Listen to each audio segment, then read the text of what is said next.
بسم اللہ الرحمن الرحیم۔ فجر کی نماز کے بعد ایک چھوٹی سی سورت 3 بار پڑھ لیں۔ سورج نکلنے سے پہلے ہی گھر میں رزق کا ڈھیر لگ جائے گا۔ وہ چھوٹی سی سورت یہ ہے۔ ناظرین، آج کل ہر انسان بے روزگاری، مالی تنگدستی اور اپنی غربت کو لے کر پریشان ہے اور دنیاوی دولت کے حصول کے لیے ہر جائز اور ناجائز کام کر رہا ہے، اور بعض لوگوں نے تو اپنا خدا تک اس روزی کو یعنی رزق کو بنا لیا ہے۔ نعوذ باللہ کہ یہ دولت ہوگی تو پھر ہی سارے مسائل حل ہوں گے، ورنہ ہم اسی طرح پریشان حال بیٹھے رہیں گے، اور اس جھوٹے یقین کی وجہ سے بہت ساری خرابیاں پیدا ہو رہی ہیں اور زندگیوں سے سکون جا رہا ہے۔ اگر آج ہی ہم یہ تہیہ کر لیں، اپنے یقین کو دولت کی طرف سے ہٹا کر اللہ تبارک و تعالیٰ کی ذات کی طرف کر دیں، تو یقیناً ہمارے مسائل بھی اللہ تبارک و تعالیٰ آہستہ آہستہ کر کے حل فرما دیں گے اور زندگی میں سکون بھی ہو جائے گا۔ اگر یقین نہیں آتا تو آزما کر دیکھ لیں۔ ناظرین، آج کی اس معلوماتی ویڈیو میں ہم آپ کے ساتھ ایک بہت ہی مجرب وظیفہ، سورہ تکاثر کا ایک بہت ہی آزمودہ وظیفہ آپ کے ساتھ شیئر کریں گے، اور یہ وظیفہ بہت ہی مختصر اور بہت ہی آسان بھی ہے۔ اس ایک وظیفے سے انشاءاللہ رزق کی تنگی دور ہو جائے گی، قرضہ سر پر ہے تو قرضے سے خلاصی مل جائے گی، بے روزگار ہو تو روزی ملے گی، اور غربت اور تنگدستی کا بالکل خاتمہ ہو جائے گا۔ آج کی اس ویڈیو میں ہم آپ کے ساتھ اس مجرب اور بابرکت وظیفے کا پورا طریقہ شیئر کریں گے، اور آپ نے اس وظیفے کو کیسے اور کب کرنا ہے، تو اس کے لیے ہماری اس معلوماتی ویڈیو کو آخر تک ضرور دیکھیے گا اور اسے لائک اور شیئر کر دیجئے گا۔ مزید اگر ابھی تک آپ نے ہمارا چینل سبسکرائب نہیں کیا تو فوراً سے اسے سبسکرائب بھی کر لیجئے، تاکہ ہماری ہر نئی آنے والی ویڈیو آپ تک بآسانی پہنچ سکے۔ ناظرین، یہ 3 کام کر لیں اور روزی کے معاملے میں بالکل بے فکر ہو جائیں۔ نمبر 1 تو یہ ہے کہ پختہ یقین کریں کہ روزی صرف اور صرف اللہ تبارک و تعالیٰ دیتا ہے۔ دکان، ملازمت، کھیتی باڑی یا پھر تجارت نہیں، یعنی رازق صرف اللہ کو جانے، ان کاموں کو نہیں۔ اور دوسری بات یہ کہ کیسے بھی حالات ہو جائیں، سخت سے سخت پریشانی بھی آ جائے، تو یہ پکا عہد کر لیں کہ میں نے روزی حرام طریقے سے نہیں کھانی، صرف اور صرف رزق حلال ہی کھانا ہے۔ اور تیسری بات یہ کہ تھوڑا یا زیادہ جتنا بھی رزق ملے اس میں سے اللہ تبارک و تعالیٰ کی راہ میں صدقہ کریں، اور پھر یہ تینوں کاموں کی برکت دیکھیں کہ کیسے آپ کے کاروبار میں، آپ کے رزق میں برکت پڑتی ہے۔ آپ خود بھی یہ دیکھ کر حیران رہ جائیں گے کہ اللہ تبارک و تعالیٰ آپ تک رزق کہاں سے پہنچا رہا ہے۔ ناظرین، اب آپ کے ساتھ وہ وظیفہ بھی شیئر کرتے ہیں، لیکن جو باتیں میں نے آپ کو بتائی ہیں، ان باتوں کو بھی ذہن نشین رکھیے گا اور ان پر بھی ضرور عمل کیجیے گا۔ اگر کوئی شخص مقروض ہو، اس کے کاروبار میں برکت نہ ہو، تنگ دست ہو، تو بس پھر صبح نماز فجر کے بعد وہ صرف اور صرف 3 مرتبہ سورہ تکاثر پڑھ لیں۔ یہ سورت پارہ نمبر 30 میں ہے۔ یہ سورت آپ نے فجر کی نماز کے بعد 3 مرتبہ پڑھنی ہے، اور اس سورہ مبارکہ کو روزانہ فجر کی نماز کے بعد پڑھنے کا معمول بنا لیجئے۔ انشاءاللہ جتنی بھی غربت ہوگی، جتنا بھی قرضہ سر پر ہوگا، ختم ہو جائے گا۔ یہ عمل بہت ہی مختصر اور آسان سا ہے، لیکن اس وظیفے میں بہت زیادہ طاقت ہے۔ ناظرین، اس کے علاوہ جو دوسرا طریقہ ہے وہ یہ کہ بارش کا پانی اکٹھا کر لیں۔ یاد رہے کہ یہ پانی زمین سے نہیں لینا، بلکہ جب بارش ہو رہی ہو تو کسی بھی برتن کو بارش کے نیچے رکھ دیں، پانی خود بخود اس میں اکٹھا ہوتا جائے گا۔ اور پھر اس کے بعد سورہ تکاثر جو کہ پارہ نمبر 30 میں موجود ہے، اسے 41 مرتبہ پڑھ کر بارش والے پانی پر دم کر لیں، اور پھر اس پانی کو کسی برتن میں ڈال کر سنبھال لیں، اور روزانہ اس پانی کو تھوڑا تھوڑا گھر والے پی لیں۔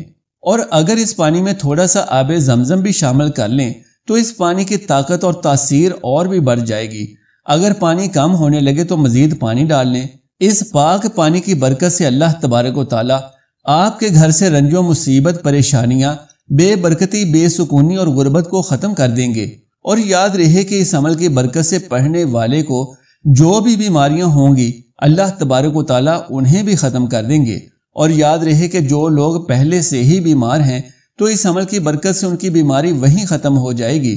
ناظرین، یہ وظیفہ بہت سے لوگوں کا اب تک کا آزمودہ وظیفہ ہے۔ اسی طرح یہ بچے کی جسمانی کمزوری دور کرنے کے لیے کہ بعض بچے پیدائشی کمزور ہوتے ہیں اور بعض عمر کے ساتھ ساتھ کمزور ہونا شروع ہو جاتے ہیں، تو ایسے بچوں کے لیے یہ عمل بہت مفید ہے۔ اس عمل کی برکت سے اللہ تبارک و تعالیٰ انہیں شفا عطا فرمائیں گے اور ان کی صحت بھی بالکل ٹھیک ہو جائے گی۔ یہ بہت ہی مجرب عمل ہے اور بہت سے لوگوں نے اس عمل سے فائدہ اٹھایا ہے۔ آپ بھی اس عمل کو کر لیجئے، انشاءاللہ آپ کی بھی جو بھی پریشانی ہوگی وہ اس عمل کی برکت سے ختم ہو جائے گی۔ یہ عمل انشاءاللہ آپ کو مایوس نہیں کرے گا، بس آپ نے اس عمل کو پورے یقین کے ساتھ کر لینا ہے۔ ناظرین، اس کے ساتھ ہی آپ کو بتاتا چلوں کہ سورہ تکاثر قرآن کریم کی ایک بہت ہی طاقتور سورہ مبارکہ ہے اور اس سورت کی بہت ہی زیادہ فضیلت ہے۔ ایک مرتبہ سورہ تکاثر کی تلاوت بھی آپ کو سناتے ہیں۔ بسم اللہ الرحمن الرحیم، الہاکم التکاثر، تمہیں ہرس نے غافل کر دیا، حتی زرتم المقابر، یہاں تک کہ قبریں جا دیکھیں، کلا سوف تعلمون، ایسا نہیں آئندہ تم جان لوگے، ثم کلا سوف تعلمون، پھر ایسا نہیں چاہیے آئندہ تم جان لوگے، کلا لو تعلمون علم الیقین، ایسا نہیں چاہیے کاش تم یقینی طور پر جانتے، لترون الجحیم، البتہ تم ضرور دوزخ کو دیکھو گے، ثم لترونها عین الیقین، پھر تم اسے ضرور بالکل یقینی طور پر دیکھو گے، ثم لتسألن یومئذ عن النعیم، پھر اس دن تم سے نعمتوں کے متعلق پوچھا جائے گا۔ ناظرین، حضرت عبداللہ ابن عمر رضی اللہ تعالیٰ عنہ سے روایت ہے، حضور نبی کریم صلی اللہ علیہ وآلہ وسلم نے فرمایا، کیا تم میں سے کوئی اس کی طاقت نہیں رکھتا کہ وہ روزانہ 1000 آیتوں کی تلاوت کرے؟ صحابہ کرام نے کہا، اس کی طاقت کون رکھتا ہے؟ آپ صلی اللہ علیہ وآلہ وسلم نے فرمایا، کیا تم میں سے کوئی روزانہ الہاکم التکاثر پڑھنے کی طاقت نہیں رکھتا؟ یعنی یہ سورت ثواب میں 1000 آیات کے برابر ہے۔ سبحان اللہ۔ اس کے علاوہ حضرت جریر بن عبداللہ رضی اللہ تعالیٰ عنہ فرماتے ہیں، رسول اکرم صلی اللہ علیہ وآلہ وسلم نے فرمایا، میں تمہارے سامنے سورہ الہاکم التکاثر پڑھنے لگا ہوں تو اسے سن کر جو رو پڑا تو اس کے لیے جنت ہے۔ آپ صلی اللہ علیہ وآلہ وسلم نے وہ سورت پڑھی تو کچھ صحابہ کرام رو پڑے اور کچھ صحابہ کو رونا نہیں آیا۔ جن صحابہ کو رونا نہیں آیا تو انہوں نے عرض کیا، یا رسول اللہ صلی اللہ علیہ وآلہ وسلم، ہم نے بہت کوشش کی لیکن رونے پر قادر نہیں ہو سکے۔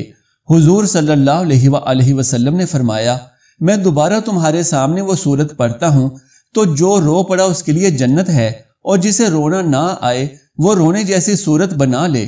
ناظرین، آپ اندازہ لگا سکتے ہیں کہ یہ سورت کس قدر افضل ہے، اس لیے جو بھی شخص اس سورہ مبارکہ کا یہ بابرکت وظیفہ اور عمل کرے گا تو انشاءاللہ اسے جو بھی حاجت ہوگی، جو بھی اس کو ضرورت ہوگی، تو اللہ تبارک و تعالیٰ اس کی تمام حاجتیں پوری فرما دیں گے۔ اس سورہ مبارکہ کی برکت سے اللہ تبارک و تعالیٰ آپ کی تمام پریشانیاں، بیماریاں، مصیبتوں اور آفتوں کو ختم کر دیں گے اور آپ کے گھر میں اپنی رحمتیں اور برکتیں نازل فرمائیں گے۔ پیارے دوستو، یاد رہے کہ یہ وظیفہ جو ہم نے آپ کو بتایا ہے، جو آپ نے فجر کی نماز کے بعد کرنا ہے، اس وظیفے کو آپ نے لگاتار کچھ روز تک ضرور کرنا ہے، یعنی آپ نے اس عمل کو روزانہ کی بیس پر کرنا ہے۔ یہ سورہ مبارکہ بہت ہی مختصر سی سورت ہے اور آسان بھی ہے، اسی لیے آپ اس سورہ مبارکہ کو یاد کر لیجئے، اور اس سورت کو آپ نے صبح فجر کی نماز کے بعد لازمی 3 مرتبہ پڑھنا ہے۔ پھر آپ دیکھیے گا کہ آپ کے رزق میں دن بے دن کی کتنی برکتیں آتی ہیں۔ آپ خود بھی یہ دیکھ کر حیران رہ جائیں گے کہ اتنا رزق کہاں سے آ رہا ہے۔ اللہ تبارک و تعالیٰ سے دعا ہے کہ نیکی کی بات کو سننے، سمجھنے اور اس پر عمل کرنے کی طاقت و توفیق مرحمت فرمائے۔